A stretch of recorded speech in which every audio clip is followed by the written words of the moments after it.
Lo veníamos anunciando, estamos con Gabriela Mancilla, ella viene de la vecina orilla de Argentina, es mamá de Luana, la primera niña que cambia su identidad en el documento sin un proceso judicial, la primera en Argentina y a nivel mundial podemos afirmar esto. Gabriela, es un placer recibirte en la antesala de lo que va a ser un pre-referéndum aquí en Uruguay. No, la agradecida soy yo.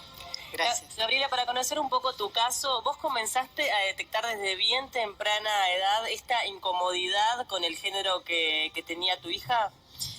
Y para más o menos los 2 años de edad, Luana pudo manifestarlo con la palabra, ¿no? A los 2 años de edad me dijo: yo soy una nena, pero previo a eso, para el 1 año y medio, daba señales, ¿no? Señales como por ejemplo la inconformidad constante, la angustia, se le caía el pelo, se autoagredía, ¿no? Tenía pesadillas y muchos episodios de broncoespasmos, ¿no? Que fueron cediendo y ya en este momento quizás ya no los tiene, ¿no? O sea que en los médicos que consultabas lo asociaban a lo emocional, todos estos cuadros. Totalmente. Es importante también contar antes que en realidad fueron mellizos los que tuviste. Eso no es un dato, por eso, no es un dato menor. Luana venía acompañada de un hermano varón.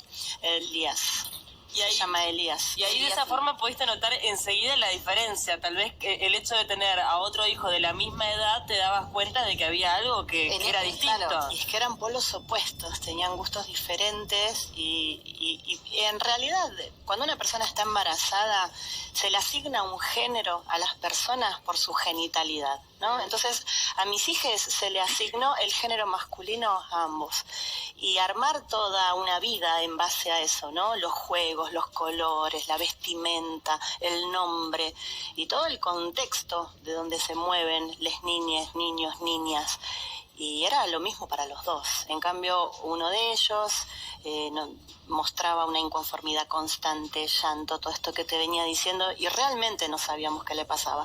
Consultar a pediatras, a neurólogos infantiles, consultar a psicólogos, psicólogas, y que me dijeran que había que reafirmar ese género asignado al nacer, que por la genitalidad que tenía debía de ser un varón a la fuerza. Estamos hablando de 12 años antes. Claro, no, está bueno Luana también contextualizar el tiempo. Luana tenía en ese entonces 2 años. Hace 10 años atrás. Hace 10 años atrás. No había ni siquiera ley de identidad de género en Argentina, ¿no? Y cuando Luanita tenía 3 años de edad, que empezó el jardín de infantes, y se encontró con este mundo dividido en dos, ¿no? Para las nenas, para los varones. Condicionado por el sexo biológico, ¿no? Para el rosa y para el celeste. Binario.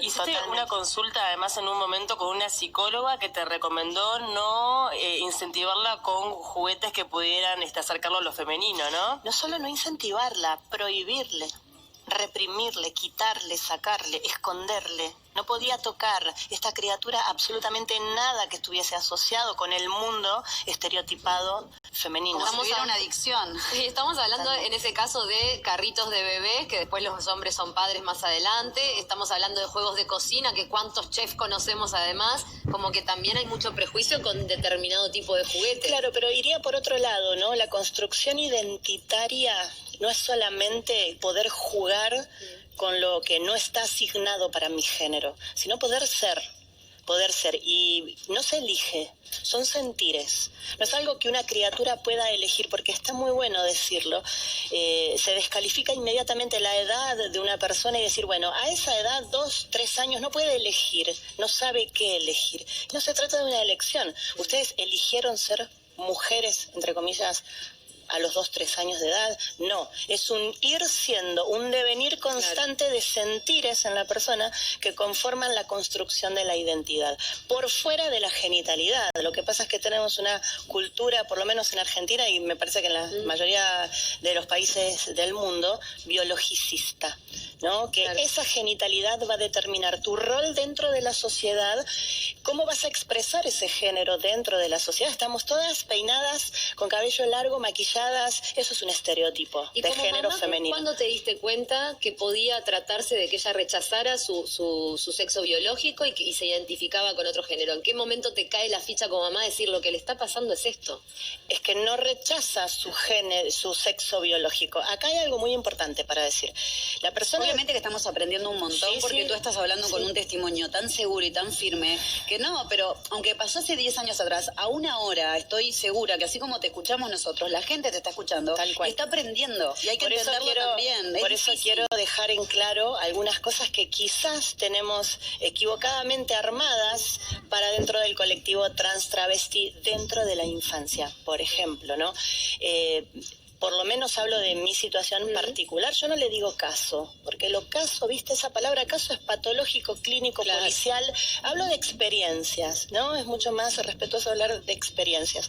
Y la experiencia puntual de Luana no tenía que ver con el rechazo a su genitalidad. Y las personas trans generalmente rechazan su genitalidad porque se les empieza a explicar desde muy temprana edad que esa genitalidad no les corresponde para lo que sienten, ¿no? O si no, esa genitalidad tiene que ser quien determine tu identidad. Entonces, obviamente, Luana manifestó ser una niña sin saber la diferencia genital que hay entre las personas. Era mucho más natural para ella. Eso fue lo que a mí lo que más me hizo darme cuenta de que era un proceso identitario y no que rechazaba su genitalidad.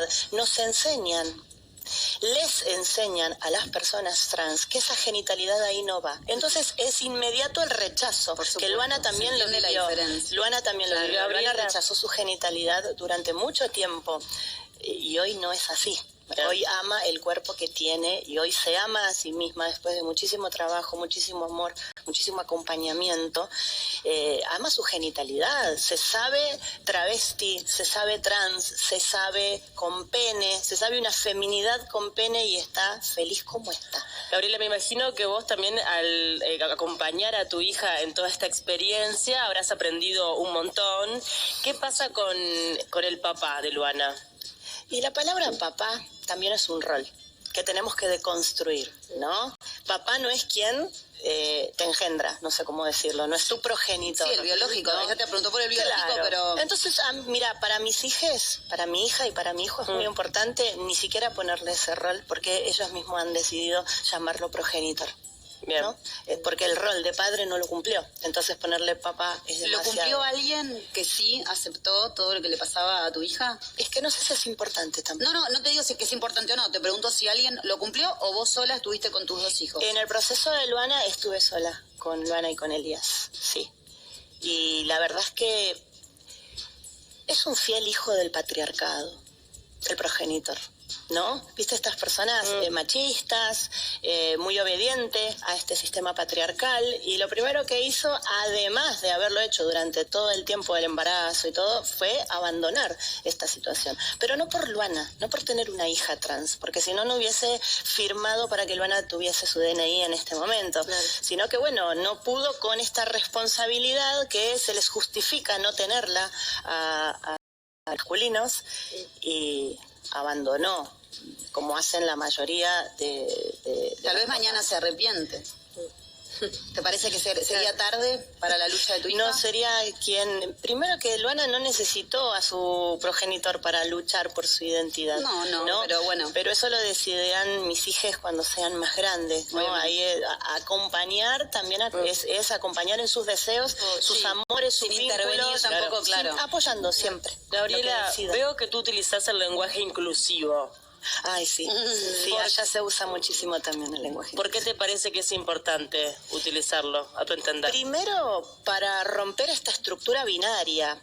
También para englobar lo masculino y lo femenino. Porque si la nombro todo con no, estoy respondiendo a este patriarcado y dejo a muchas feminidades por fuera. Si nombro todo con a, dejo a las masculinidades por fuera. Nombrar los dos, en definitiva. Y a la vez, empezar a nombrar a las personas no binarias, ¿no? A las personas que no vienen a estereotiparse ni a responder a los géneros. Hay personas que autoperciben ambos géneros, ningún género, género fluido, ¿no? Y me parece que el todes, ellas, niñes, abarca muchísimo dentro de la diversidad para el respeto, ¿no? A todas las identidades, a todas las construcciones identitarias. La rama de la sociología está yendo por ahí porque en la jornada de ayer se aprobó en la Facultad de Sociología de la UBA justamente el lenguaje inclusivo inclusivo, así Mira, que de alguna manera también esto va avanzando. ¿Cómo te nace como necesidad escribir el libro Yo Nena, Yo Princesa, tu hija que elige su nombre, Luana, o te nace como unas ganas de contar tu experiencia para que otros puedan también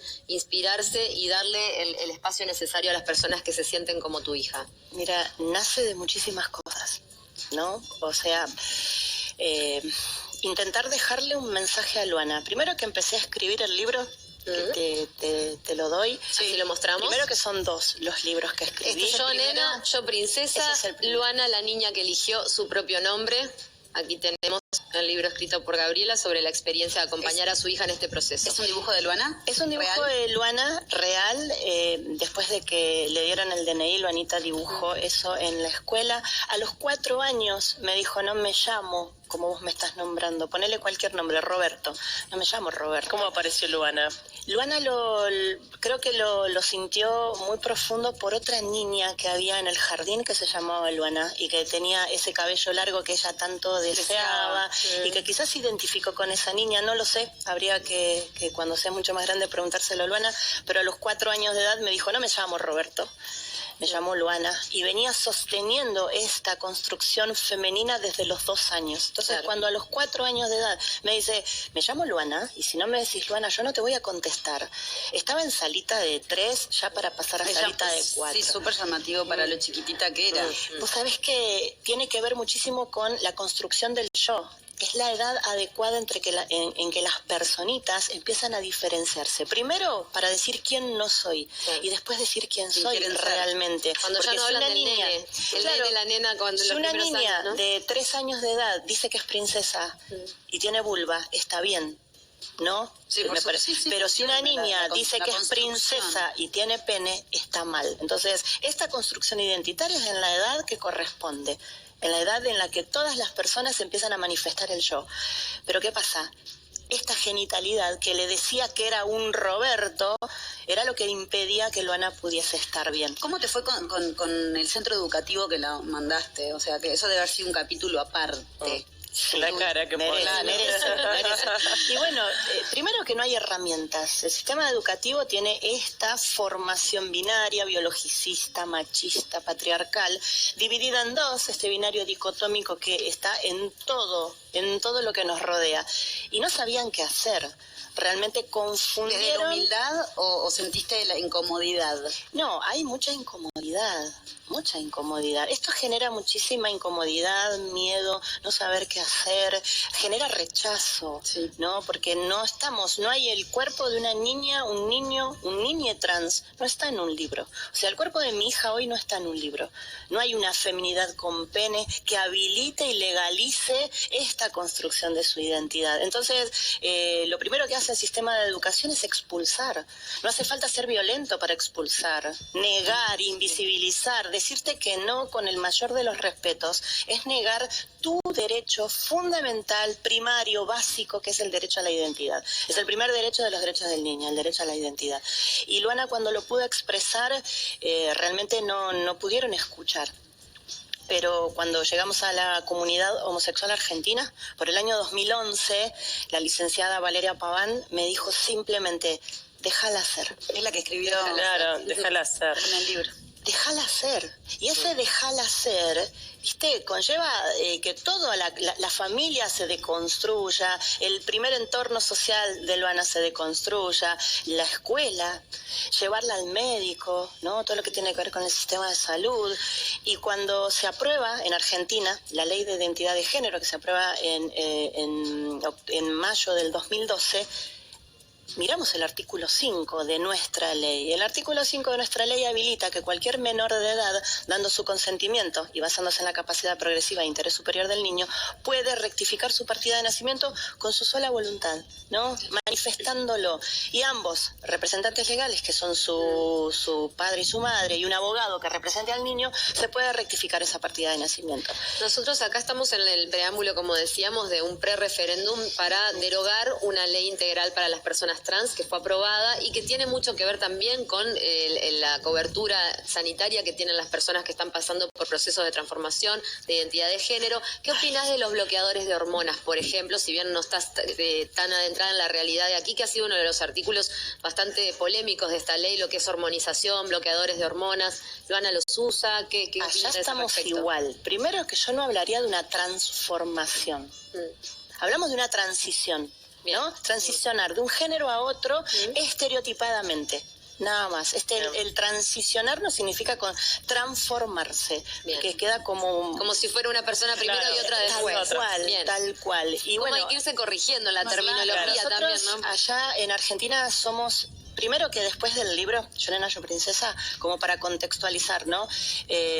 Cuando le entregan el DNI a Luana, nosotros lo pedimos cuando Luana tenía 5 años, y después cuando cumplió 6, fue que se lo pudieron dar, porque durante un año me lo negaron. Por más que tuviésemos un contexto de ley que habilitaba el DNI para Luana, se lo negaron. Y cuando cumplió 6 años, después de hacer visible todo esto, viste que a veces pasa, que tenés que salir a denunciar en los medios de comunicación para que un funcionario respete las leyes.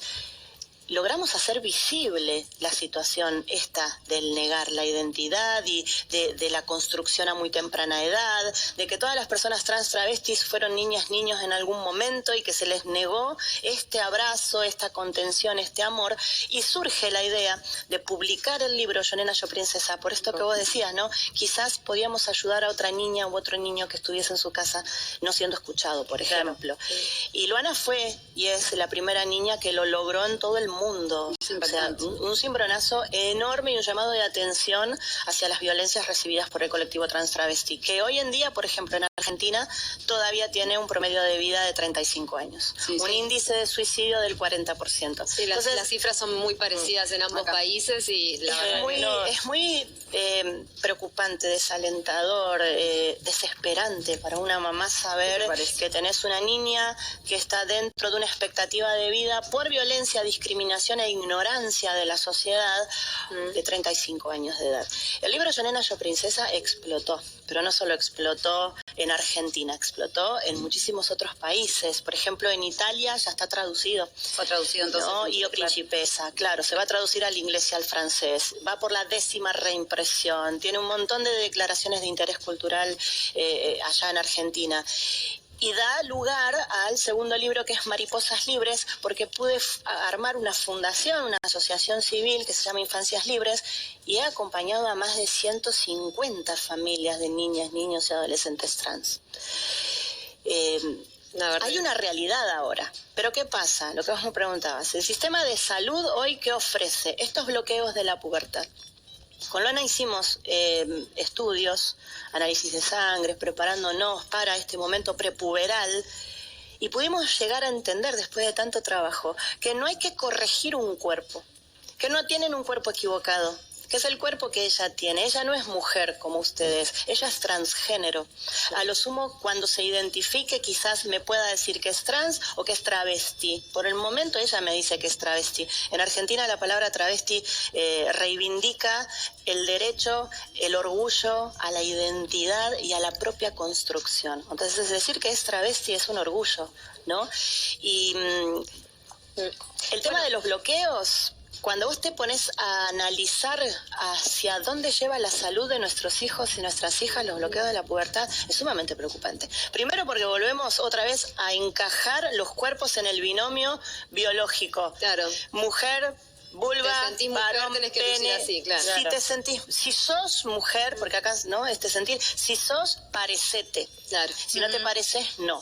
Pero estos bloqueos de la pubertad en menores de edad traen posibles cefaleas, posibles náuseas, posibles erupciones y descalcificación en los huesos.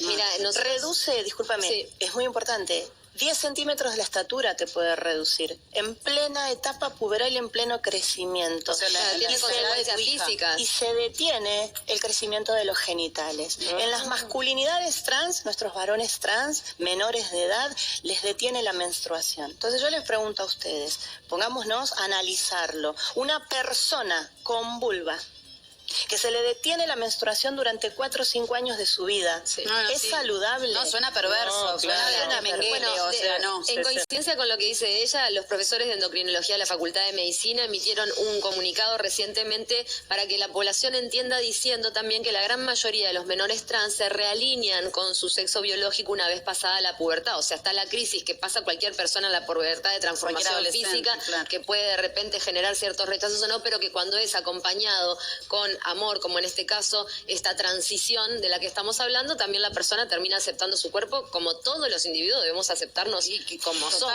Pero va más allá, pero bueno, porque la sociedad también tiene que cambiar, ¿no? Porque mi nena puede amarse, puede obviamente alinearse con este pene, porque se ama, porque tiene la autoestima bien alta, porque tiene una familia que acompaña. Pero si mañana sale a la calle y estos caracteres sexuales secundarios que aparecen, le sale barba, le sale una nuez, la contextura física cambia, se le engresa la voz. ¿Vos te pensás que la sociedad no va a agredirla, no se va a dar vuelta a mirarla, si se le nota, si no se le nota? Falta muchísimo. Falta muchísimo. Claro. Va más allá de que la persona se ame. Es dentro de un contexto, y no deja de ser violento, toda la discriminación que existe hoy en la sociedad. Por eso nuestros adolescentes hoy están eligiendo estos bloqueos, y las familias quieren. Para contemplar la visión de afuera, no la de ellos mismos.